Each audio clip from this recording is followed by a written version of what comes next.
Should a cosmetic button come to Rainbow Six Siege? And be honest, do you actually care about wacky skins existing in the game? Now, not only is this a topic that's been discussed in the Rainbow Six community, it's been in COD and pretty much every FPS shooter. When there are skins introduced to the game that don't fit the core identity of that game itself, a lot of people get upset. However, on the other side of the argument, a lot of people buy them. So, of course, in these situations, the developers are going to cater to the audience which is buying the skins. And I will give Ubisoft their credit, as of recently, they have been catering to both sides, giving us tactical skins, as well as giving us the more wacky fantasy skins. But a lot of people have proposed a middle ground here that they could add a toggle button which, if turned on, you will only see tactical skins, meaning that they can still make these fantasy skins, but only people who want to see them will be able to see them.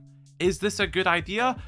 Probably. I think that's pretty fine. I think I have nothing against that personally, and if you want to see only tactical skins in a tactical game, then that makes sense. However, I think realistically, this is never going to happen, due to the fact that it would just tank the skin market for any game that does this. Many people buy skins to show off, especially these expensive flashy ones.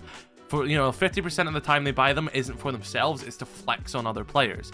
If they're going to know that those players have a chance of not being able to see those skins even though they have bought them, they're not going to buy them. So I genuinely don't think any developer in their right mind would do this, because it would have an effect on their microtransaction ecosystem, which, I guess is something that us as the consumers don't really think about. But that's my realistic answer. My personal answer is like, yeah, I'd like a button like that. But realistic answer, I don't think that's ever going to happen purely because of that reason. But what are your thoughts? Do you like fantasy skins in Siege? Let me know your thoughts. Have a great rest of your day.